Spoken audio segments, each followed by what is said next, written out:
Afternoon. Right, I'm just putting fuel in this car.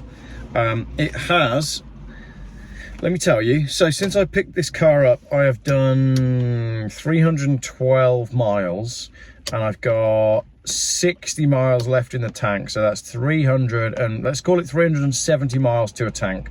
But I also think that this car's optimistic because I feel like there's more fuel in it than 50 miles. So 370 miles to a tank, it's a 15-gallon tank. That means my fuel economy has been roughly that. Now, here's an interesting one, right?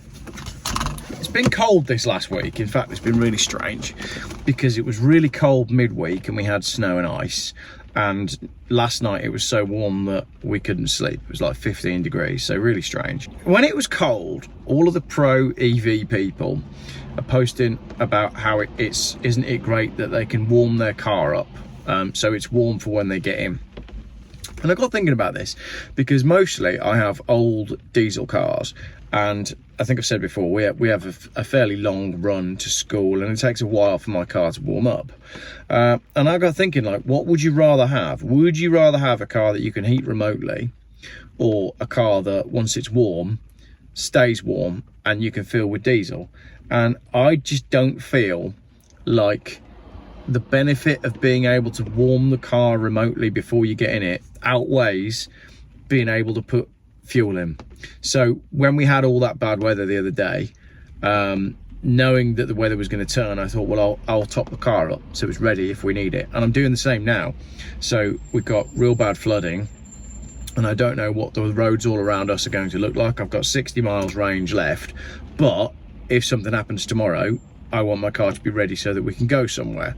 So what I'm going to do is I'm going to put half a tank of fuel in, because I know that then I've got hundreds of miles before I need to think about it. And for me, the value in that is better than the value in what you get with an electric car, because if there is some sort of emergency like a flood or ice or bad weather or whatever it might be, with an electric car you're at the mercy of the charging network. But with a petrol or diesel car, you can take your fate into your own hands by being prepared. You know, how hard is it to go and buy a 25-litre jerry can and have it full of petrol or diesel, whatever you might need, and just keep it in your garage for if there is an emergency? You can't keep a 25-litre jerry can full of electric to give your car that extra range should you need it. It can't be done. You know, the charging network, yes, people could say, oh, well, you know, the fuel stations could be shut off. Well, yeah, but you can't carry spare electric around with you. I like the fact that I could brim the tank of this car now, and if for some reason we needed to drive to Scotland in the middle of the night, I could get most of the way there. With my diesel one, I could get all the way there.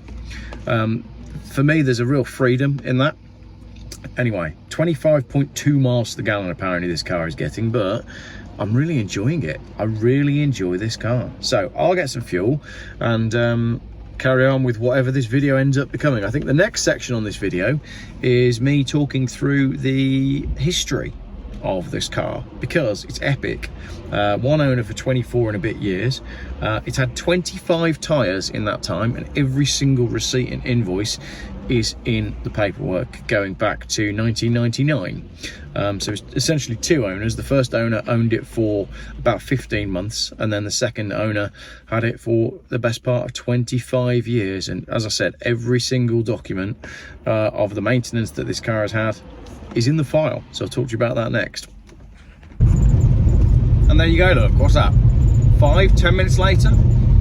To be honest, it took me longer in the petrol station to decide which chocolate I was going to buy than it did for me to fuel my car. And now, having spent 10 minutes in the petrol station, I've got 185 miles of range. That's enough to get me to Dover. So if I needed to book an emergency ferry in the middle of the night, I could take a bag, throw it in the car and drive straight to the ferry without worrying about it. And my car's allowed on the ferry because it's not electric. That's all coming. You wait, that's all coming. It's happening in some countries. But there we go.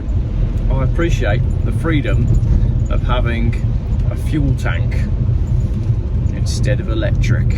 No one ever talks about that because everybody likes to presume that everything's going to be honky-dory all the time. All systems are going to work perfectly all the time.